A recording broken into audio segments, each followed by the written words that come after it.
on the Hawaii Pacific University campus at Aloha Tower Marketplace. Here's your host, Hawaii Pacific University's Vice President and Chief Marketing Communications Officer, Jeffrey Rich. Aloha, Sharks Nation. We are back at Sharks Weekly, and this is your source for all things HPU athletics.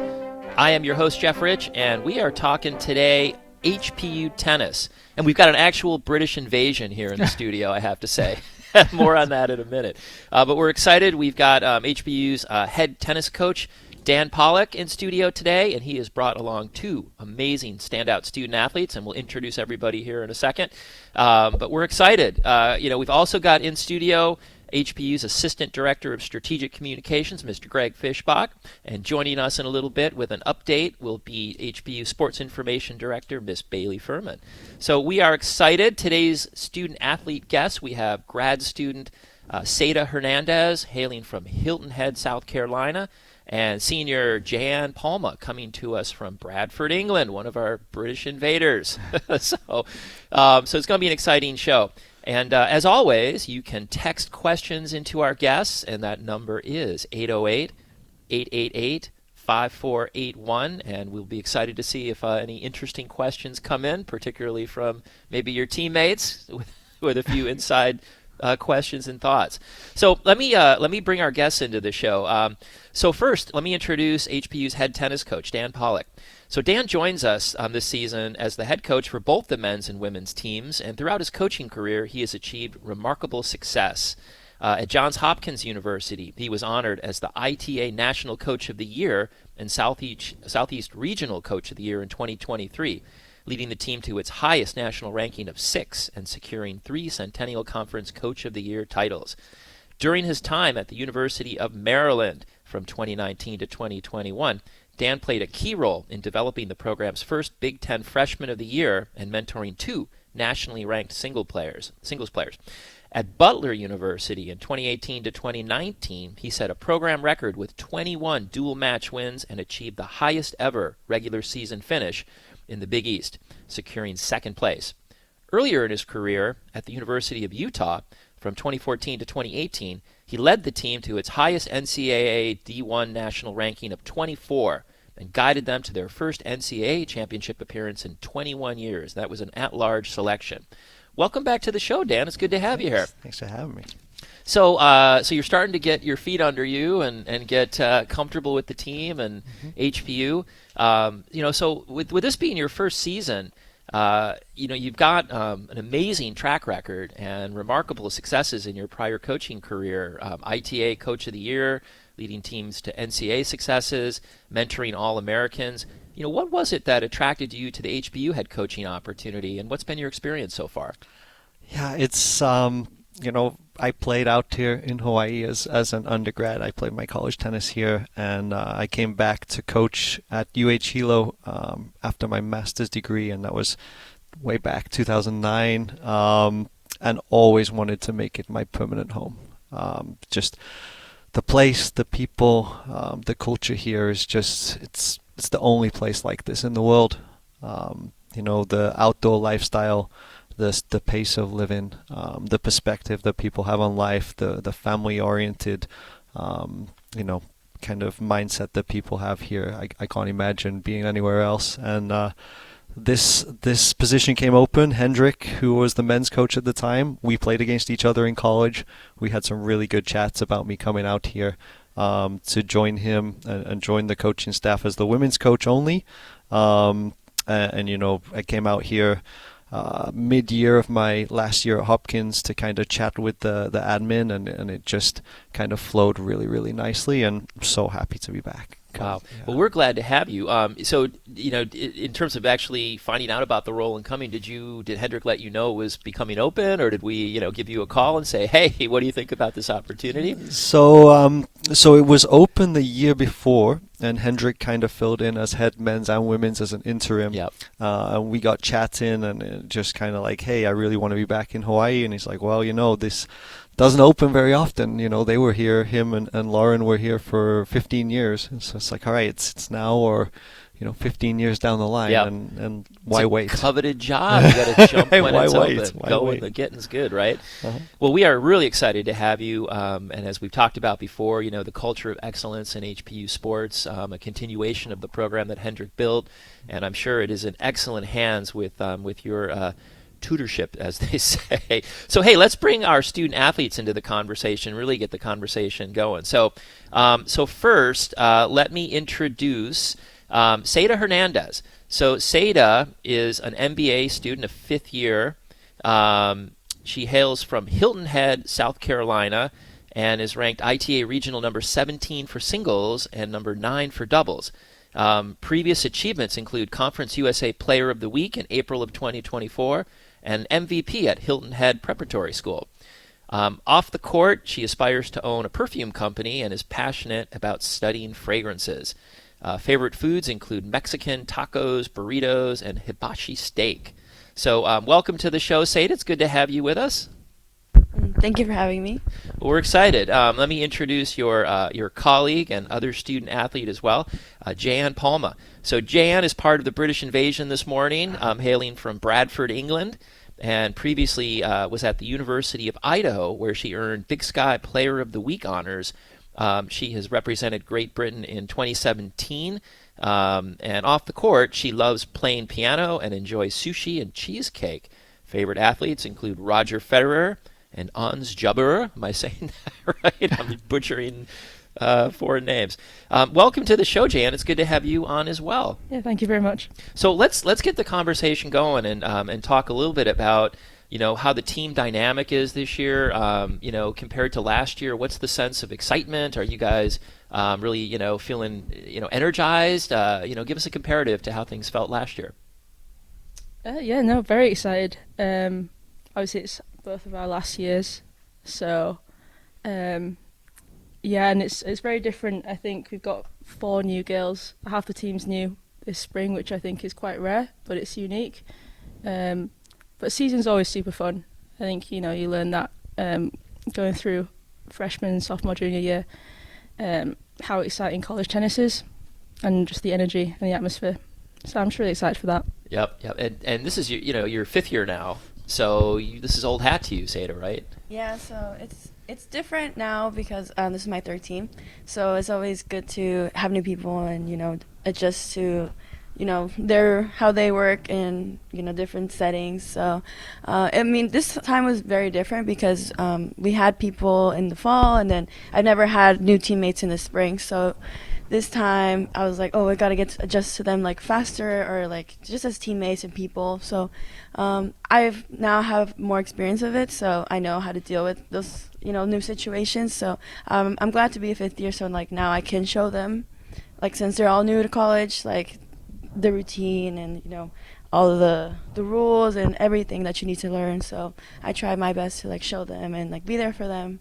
So it's nice to have new people and Yeah, it's nice to be in a role where you can mentor younger players and make them feel more comfortable. And, hey, I just want to remind our listeners, too, that you can join the conversation by texting in a question for our coach or players. And if you're interested in doing that, that number is 808-888-5481. Again, text your questions to 808-888-5481.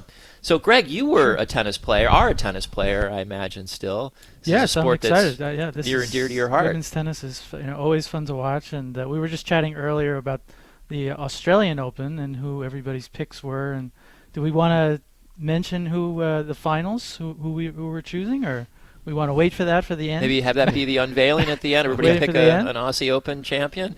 Sounds good. All right, that'll be our big pick at the end of the show. So who is for Hawaii? Who would be the big competition, the big rival for HPU? For us, we're probably looking at Hilo, right, across the islands. Mm-hmm. Same conference. We play them multiple times a year. Mm-hmm. Our biggest rival, but also our biggest fans when we're not playing them, right, on each other. So we're always pulling for each other to be successful against the mainland teams. But then when we come together, we have our match. Then it's it's on. Right, who's going to own the islands? So, and of course, we did that documentary last year, Rivalries. Oh, right. Did you guys get a chance to catch that at all with Hilo? We had a production company come in, and sort of. very cool. Yeah. So Dan, you're coaching both men's and women's this year, and you mentioned you were brought in originally for the women's job, but you're doing double duty. That's got to be a little stressful. Yeah, definitely to start it was stressful, especially because we didn't have full rosters for both teams, right? So we had 2 returners on the women's side, and you need to put 6 players on the court. And so we brought in Sayda and one other player, Annika, for the fall, so we were up to 4, and then we brought 4 new players in the spring, and same on the guys side, 3 returners, and so now we're up to 7, so we have full squads on both sides. But really my fall was full-time recruiting, and then run into practice, get this crew going. So it was a little stressful, but honestly, I couldn't ask for better teams to be working with. They're so self-sufficient. The returners really handle helping the younger players out, navigating HPU. It's not your regular campus, right? You're moving around the city to different spots as well, right? And so they've been phenomenal in helping me out here. Honestly, I feel very fortunate to have the group of student athletes I do. And you called out, the importance of recruiting for any college coach in any sport today. That's fundraising often and recruiting are major activities. But do you have a favorite fishing hole, so to speak, where you go find amazing student athletes? I know HPU has a history of bringing players in from Europe across many sports. Yeah. I used to have the British tie. Right, I used to bring a lot of players over from the UK. Slowly but surely, just kind of spreading the net wider and wider. Here it's going to be really interesting. It's going to be a little bit different, right? We're definitely going to start looking to Asia a little bit, maybe looking to Australia and New Zealand a little bit as well, and then the domestic base. We really want to start to grow the domestic base here at HPU as well, and looking players out to California. Or players from Hawaii and California. And mainland and Hawaii. Obviously Hawaii. Like if we can get local players, that's a dream, right? Yeah. We'd love to have some I'm local players here. I'm sure we can. Yeah. Well, you're continuing to build upon HPU's presence as the most diverse university in the country, literally, and expanding into other areas of the globe is just another win for us to bring in more students with diverse perspective. It's one of the things that makes this place so special. So, hey, I'm getting the word here from Paul that we have to take a quick commercial break. But before we do, I want to thank one of our amazing sponsors, Waiea Water. Don't leave the quality of your drinking water and your health to chance. Waiea Water's atmospheric water generators, clean water, pure, eco-friendly drinking water. It's right from the air. It's amazing. It tastes great, and it is healthy. So don't leave your drinking water to chance. Thank you to Waiea Water for sponsoring Sharks Weekly. We will be right back after this commercial message. You're listening to Sharks Weekly on the Hawaii Sports Radio Networks, 95.1 FM and AM 760. And we are back live in studio at the fabulous eSports Arena powered by DSE Hawaii. And we're talking tennis this morning. So let's come back to our student athletes. And Sayda, I wanted to ask you, you've had incredible achievements through your career. You ranked 17th in the ITA regionals for singles and 9th in doubles with your partner. How does it feel to hold such high rankings, and how do you approach matches when you're playing at that high level? Well, this is new rankings for me because I've never been ranked before. So going to matches, I just as always, I mean, the 5th year now, so just always like to be competitive on the court. So I like just working hard out there. I mean, I always have really high standards. It gets under my skin a lot, but throughout the years, it's gotten better and better. So just staying focused. And I remember how I trained so many years and still in college after 5 years playing. So just remembering that it's just another match and there's plenty more to come. So it gets me motivated because I know it's a new team as well. Every time I go to a new team, new goals and same motivation though. So I'm excited for this season. We only had our first match and I already had a blast. So especially with the new team and being in Hawaii. Yep. I'm really excited. And I imagine, at the level that you're playing, so much of it is mental. You're physically prepared, you're practiced. I mean, you're ready physically to come in, but to really play at that high level, it's a mental game as much as anything else. Is there anything that you do to prepare mentally? Do you have a ritual? Do you have, sort of meditation? What does it for you to get you in that zone? For me, it's like when I'm getting ready as putting my sunscreen on or anything, just listen to music. I like to be in my own space. For a few minutes before we go out and do our warm-up, that's how I prepare, and that's how I've always done it before in my other schools. And what kind of music, does it? Is it something, with a beat that just gets you, energized, or is it mellow that gets you into a frame of mind where you're, It feeling really more depends. relaxed? Sometimes before matches it would be mellow or like Spanish music, or it really depends on my mood that day, or like what's my favorite song currently. So that's how I do it. But yeah, if I'm obsessed with a song, also it helps me when I'm in matches. So if I'm really into a song and I can't focus, I just play the song in my head. You'll so just like, keep repeating it. I keep repeating, because sometimes my head's all over the place. Even in practice, a lot of times it's like here and there, and I just can't focus on something. So whenever I want to focus, I just listen to the song, replay it in my mind, and then like try to go for the next point. Does that happen automatically at some point where it just starts playing and you can't get it out of your head? Yeah, it does. So I'm just like serving the ball, and I'm like playing the song. I'm like, okay, focus now. Wow. Well, Jayanne, so you've had quite a journey from Bradford, England. Now you're competing. You competed for Great Britain. Now you're part of the Sharks. What's been your transition? How has that gone, and how do you compare it when you look at your past experiences? Well, Hawaii is quite different to Bradford, I'd say. A little better climate. Slightly better weather. Slightly. A bit less miserable, but no, it's been a long journey, but it's been very fun. Lots of ups and downs for sure. I think playing in Bradford, playing in England, I didn't really know anything about college tennis, and then once I went to Idaho, that was a new experience as well. Also very different to Hawaii. Yep. And just being introduced to college tennis, I think when I was getting introduced to it in England and people were talking about it, I was like, I'm not sure if I want to go to America. I like it here in England. A little bit of a bad rep right now. But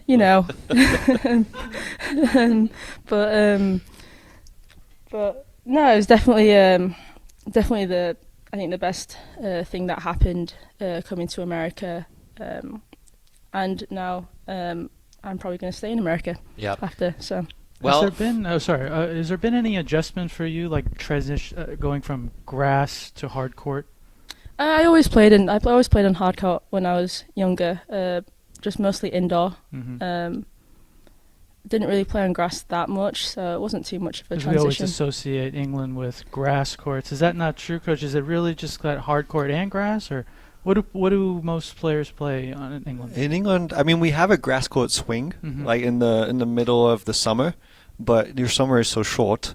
Right, you got about 6 weeks. At least when I was growing up, you would start, you'd finish for the summer for your school holidays. You'd have a couple of tournaments that were either on a clay court or a hard court, and then you'd go into kind of this grass court swing for like 6 weeks, right, where you travel around to some of the premier clubs playing these high-level tournaments on grass, and you get to end of August, and that's kind of your summer, right? Like it's done. It starts to tail off, and we're going down into 60s. And then now you're playing on, is it clay, or are you playing on hard court? There's some clay outdoors, and then you kind of transition back to indoors. So indoor hard court, indoor carpet court, which is like a very fast indoor surface. But yeah, I mean, grass is such a weather-dependent surface. Tennis as a whole is a weather-dependent game, but grass, one drop of water and you're slipping all over the place. So we really just have this midsummer stint on the grass, and then you transition back off. And I mean, bad grass court, it's unbelievably hard to play on too, so you really want to stick to playing at the premier clubs where they have groundspeople that take care of it, because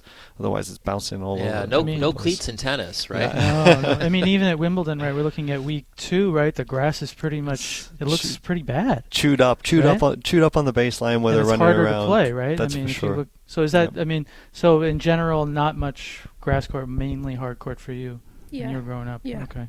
Have you guys both played, clay as well as grass? So you've been on all surfaces? Yeah, clay was my my surface growing up. Oh, okay. I played so many years in clay, and Hilton Head, it's known to have like the best. Well, I mean, not the best, like a lot of clay courts. So when I started playing tennis at 8, my backyard there was like 10 clay courts in my neighborhood. So I grew up playing clay, and it was my favorite surface until I got older. So has that been an adjustment for you, or is it just no problem going from clay to hard court? No, I like hard court now more because I play obviously more. But when I went home for a break, I went to play in clay because my dad's knees are much older. So he's like, okay, let's go play clay. Yeah. And adjusting the clay is much harder now, Yeah, especially totally with the different. sliding, Sliding and and right. yeah, and the right. bouncing and everything. So So it's it'd much probably slower. be harder for a hardcore player to learn how to play on clay versus the other way around. Yes, much harder. Yeah. For sure. How do you guys? So you've had different experiences. You've played in different places. What's the competition like in the Pac West? Comparatively, is it just strong every match, or do you get ups and downs in terms of some teams and players that aren't quite as challenging as others? But what's the overall competition level that you found in the Pac West? I think there's ups and downs in every conference, but every match is always going to be a challenge. Everyone can play tennis, so and everyone's good enough to be in the Pac West. So every match has its challenges for sure. But yeah, some are probably harder than others. I only played 2 matches or 1 match against a Pac West player, so not much experience. Okay. Not yet. We'll ask you again at the end of the season. Can right? I ask a strategy question? I'm always intrigued by Strategery? a little bit of strategy. Sure. I'm guessing when you start a match, at least when I was playing, do you still spin head and tails like when you spin a rack? So if you win, are we choosing serve or return, and why? I'd like to serve. How come? I think you're in control. I think Starting the match it's in nice in to control. start the match that way. Okay. Yeah. What about you? Me? Same thing? No, when they spin, if I spin or they spin, I always choose heads Okay. or up because Okay. it's positive for me. And then if you win, if I win, or are you looking at the other player and saying, their serve is maybe not as good, so I'm going to take the return, or do you always take serve? I always do return. Oh, If why? not, Always return. Always return. because my serve is usually weaker, so So you rather do the return? I rather do return. And also, if I win, it also depends on the sun, especially now in Hawaii. Right. Like I want them to serve in the So sun you can first. choose the side, right? You can always choose the side, Right. yes. So And coach, do you talk to this with players? Like you should really consider, because it kind of is important, right? How do you start the match, serving or returning? So one of my big things is if you have a player that's a little nervous, always starting Mhm. matches, you don't serve first, Oh. right? Because serve is quite a complex movement. Mhm. If you're feeling a little shaky, Mhm. right, you're in complete control of that motion too, and there's nothing else happening apart from you thinking, what am I going to do? Yeah. So if you're nervous, that's actually quite a hard movement to So execute. take the return. Take the return, take a game, just to take a breath, take a swing at a few balls, Right. get moving, get going, then step up and serve next time. If you've got someone that's just uber confident, go ahead, take control, serve. Right. But a lot of our players takes a second to get into the match, so Right. that's usually the best time to break a serve. That's too. what I was thinking. When you Yeah. could probably break really early Yeah. the first game, right? Because the Yeah. player might be a little nervous. Maybe a little shaky. Right. You take your one or two returns quite aggressively, Right. put them on the back foot. All of a sudden, And they're then a you're little up now, nervous. break. Yeah. McEnroe used to always return first. I always used That to was his- used yeah. to return first, always. Right. Well, he so didn't that's a have an whole strategy. overpowering serve, though, did he? McEnroe was. Well, he was a lefty. He was pretty good serve. That's right, yeah. Serve and volley. So I mean, he had a good serve game, but he always chose to return, and I think it was that strategy, Mhm. starting out, getting the break early, and now he's Yeah. in control of the match. Exactly. We're not all as confident as Jay on our serves. All right. Well, hey, we have to duck off for another quick commercial break. But before we do, I want to give our thanks to Island Insurance, another one of our amazing sponsors. Island Insurance, local experts protecting local people. You're listening to Sharks Weekly. I'm your host, Jeff Rich, and we will be right back. You're listening to Sharks Weekly on the Hawaii Sports Radio Networks, 95.1 FM and AM 760. And welcome back to Sharks Weekly. I'm your host, Jeff Rich, and we are talking HPU tennis today. So let's jump back into some questions for our student athletes. Sayda, what's your pre-game match routine, or do you have a superstition that sort of guides your preparation and your play in each match? preparation? No, just No superstitions? No. No. No Just getting out pre-match there. other than the music, right? yes, just the music. Okay, you like to keep it simple. Yes, simple. Nothing Just get wrong out with there. that. For me, yes. What about you, Jayanne? Any superstitions or pre-match routines? No. No? I think I did when I was younger. I was a lot more superstitious, but now I just go with the flow. Yeah. Totally different from Nadal, right? He had everything was superstition, right? Like Yeah. everything was like every little thing in the before and after and during match. The two most normal tennis players you've ever met right here. This is Do you have any superstitions yet?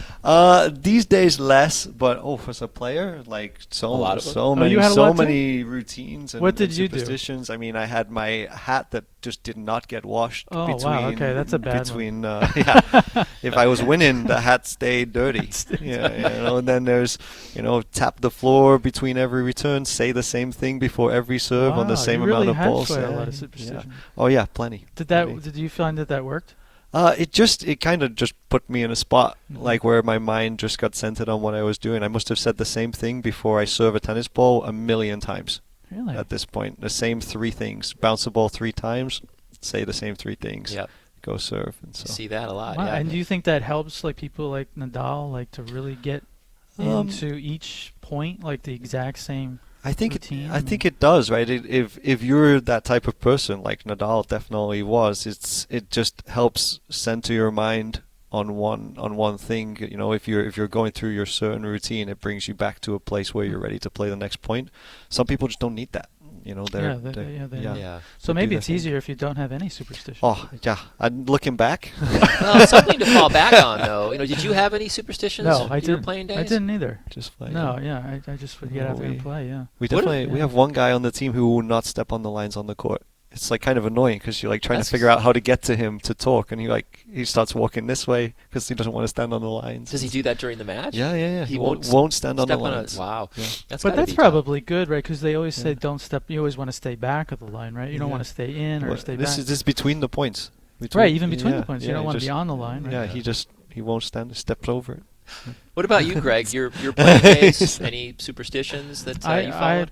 I really I never really did any. I never even thought about that. I would just get out there and just warm up and play. And I probably maybe should have had some. I don't know. Maybe I would have been better.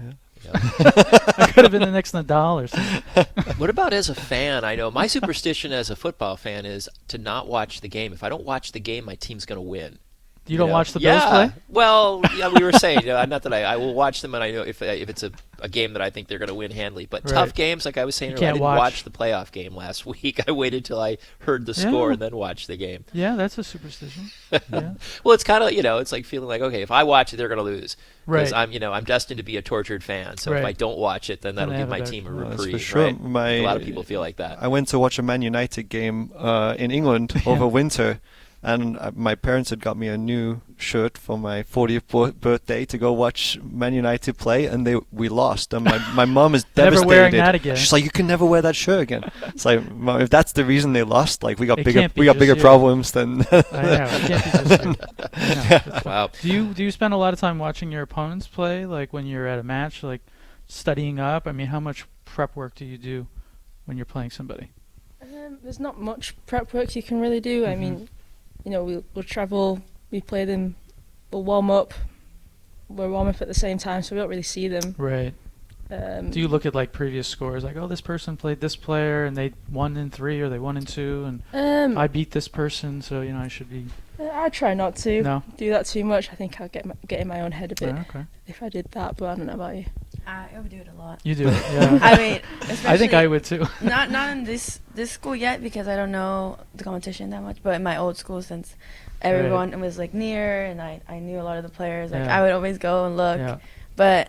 And if I didn't know them, we would still be warming the same time together. But you don't know which one you're playing because it's every time it changes as well. Like it can change from here and there. Oh, I didn't know that. So you could Like- change a lineup like that right before a match? Yeah, you can move players up and down one spot in the lineup. Yeah. Oh, interesting. Yeah. Interesting. I've got a question for Jayanne. Coming from the UK, Hawaii is such a different place, and you clearly like it from your comments earlier. But what's been the biggest cultural adjustment for you coming to Hawaii?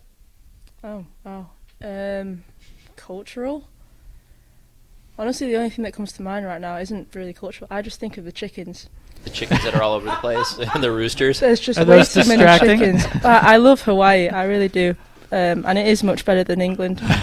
But So there were no chickens running around in England during the matches? no, No? definitely no. That's a Hawaii. We'll thing. go to the Big Island, you'll see a lot of goats running around. That's- But culturally, I think everyone's just super friendly. which is very nice. I think you in England you're not really.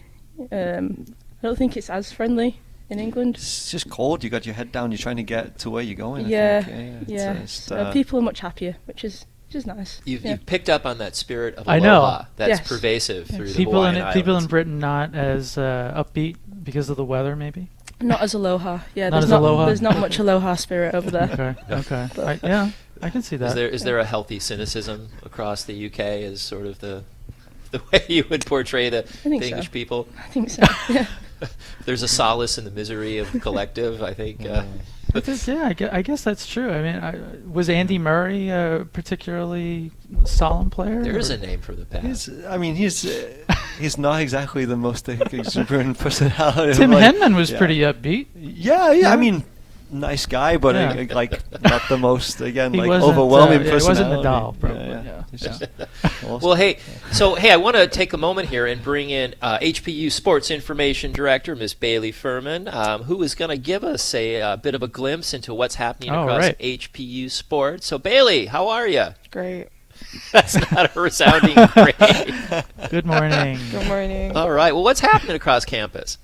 Our two basketball teams are away, so January 23rd and January 25th they'll be in California still. January 23rd they're taking on Westmont. The 25th they'll be at Biola University, and then tennis has their game tomorrow against Cal State University Northridge women's. Saturday, January 29th, we have softball alumni game. Oh, that's the wrong date. Anyway. We'll get back to This you on that date. Saturday we have softball. They're having their alumni game. It's something they do every year just to bring the alumni together. And Now, then tennis. is that at It'll be at Sand Sand Island? Island. Okay. Tennis, you guys have their next match January 29th against St. Mary's, and basketball comes home January 30th versus Menlo, and that'll be a big game. It'll be their kids' game. It'll be fun for everyone. So The keiki will be out. Yep. Wow. Well, that sounds like a packed schedule of tons of things happening across HPU's beautiful campus here on the island of Oahu. Paul, are you going to be present at any of these things, or what do you got going this week? Yeah, I was actually going to mention the field trip game. We did it last year here on the Hawaii Sports Radio Network. It was a really fun day, and as Bailey mentioned, we're doing it again this year, this time against Menlo. We'll be out at that game. Unfortunately, I couldn't get any of the funding to go out and cover the trip for the men's and women's basketball team on this one, but trying our best to give as much coverage as possible. We'll definitely be keeping an eye on these very talented ladies and young men here playing for HPU on the tennis courts, and keep an eye on HawaiiSportsRadio.com for plenty of coverage still coming up, and you can also catch the recording of this episode and plenty of other Sharks Weeklies on there. Awesome. You can always catch us, as Paul said. We are live at 9 o'clock on Thursdays on 95.1 FM, and you can catch the stream of this game. It's archived and available on the Hawaii Sports Radio Network's website or on YouTube. So you can catch all the fun in-studio happenings and put some faces with voices and see who's saying what to whom. So awesome. So, and I want to, in our next segment too, we'll see if we got any text message questions in, but this is your last chance to get one in if you're interested in asking our student athletes or our coach a question. That number is 808-888-5481. We will see what's come in here when we come back from the next commercial break. So, Greg, back in your playing days, did you have any sort of strategy that you went in with? You were asking players about theirs. If I was playing a really, really tough opponent, I would definitely look at their best shots. Maybe they had a really great serve. Try and look at scores of who they played. Try and watch them warming up. That was always part of what I did. I mean, I guess you kind of do that. How do you Maybe guys not as scout? much. Do you get, so what Greg called out is critical, right? Assessing another player's strengths and weaknesses. Yeah. How do you guys go about gathering that information? Is it just, if you're here for a few years, you sort of take note, or do you actually scout other teams? So previously, you kind of build a network of college coaches who you're become close with, and if they have mutual opponents, you tend to reach out to them and you chat a little bit about what they saw in those matchups. A lot of matches are live streamed, now okay. across Oh, the right. country. Right. So if I'm randomly up at 4 o'clock in the morning on a Wednesday, I'm probably watching a college tennis match in California, right? So. Yep.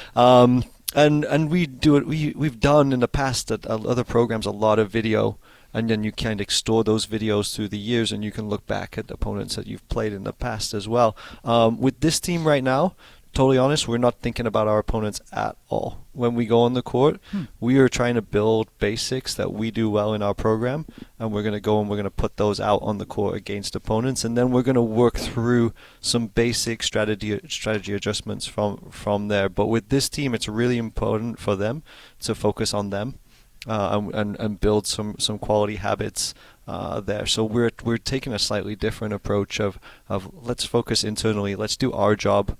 Let's do what we're supposed to do first, and then if we need to make an adjustment, we can do that during the match. But this group, a little bit different. So each group is different, and you got to kind of figure out how to best motivate each group of players. Yeah.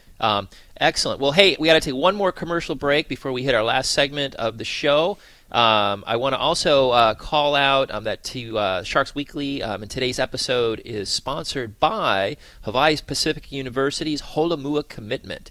HPU puts a private college education in reach by guaranteeing admission and at least a $15,000 scholarship for local high school students with a 2.75 GPA or higher. Guaranteed admission, guaranteed scholarship. Visit hpu.edu/affordable for details. Hawaii Pacific University is Hawaii's affordable private university. And we will be right back. You're listening to Sharks Weekly. You're listening to Sharks Weekly on the Hawaii Sports Radio Networks, 95.1 FM and AM 760.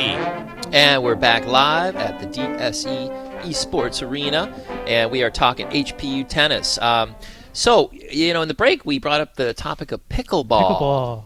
So I'm just going to ask the question. Pickleball, guys, love it or hate it? Wow, like what it. silence. Silence says It's a it all. controversial thing, I guess. Huh? I like it. Okay. It's fun, kind of. So, yeah.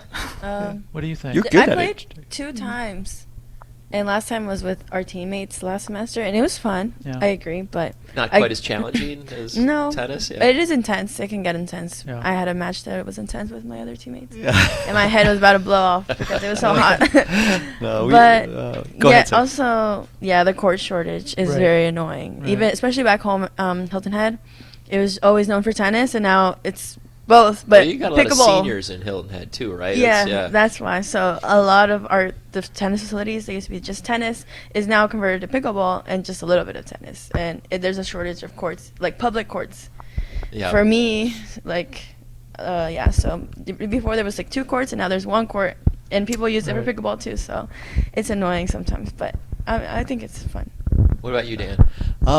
Yeah, I mean, I don't really have strong opinions either way, but I'm a very avid proponent of people being outside, being active, get it outdoors, and moving around. It's good for health.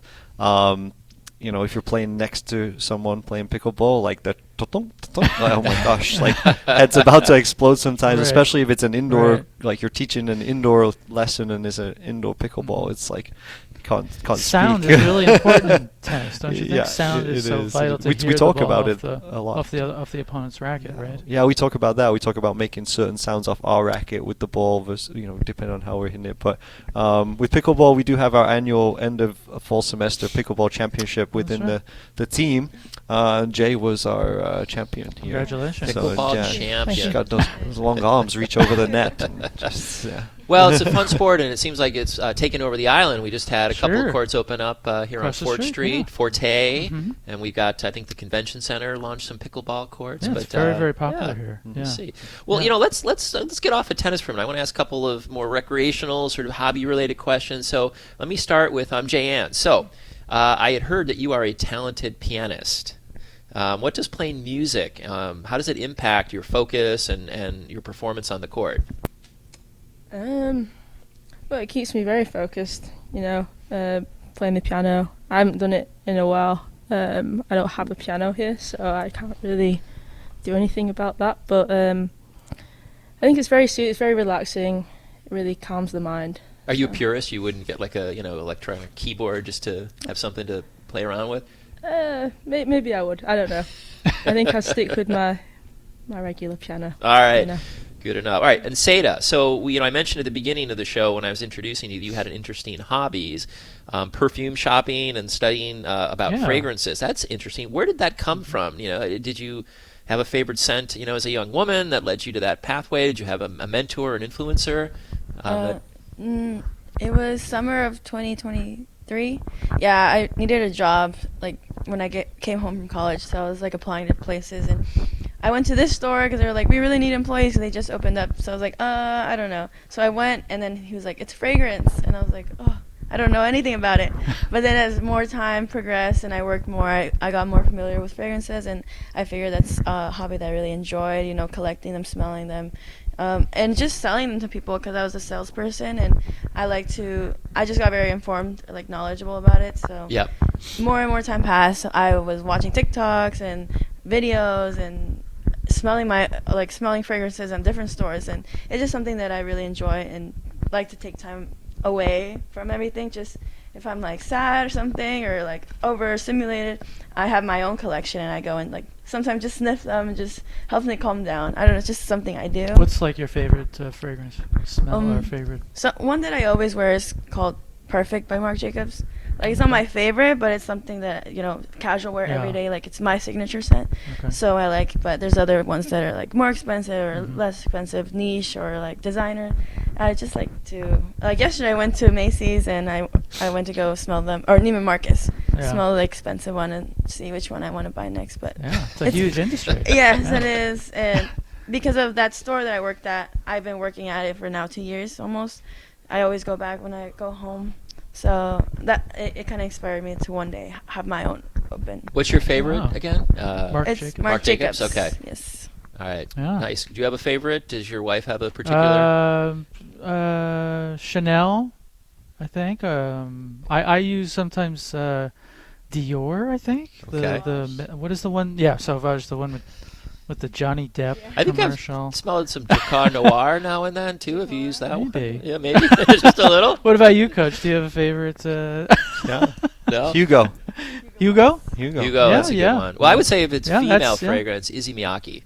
That's another That's a good popular one, one. yeah. Sure. Yeah, that's another popular one. Well, What about Paul?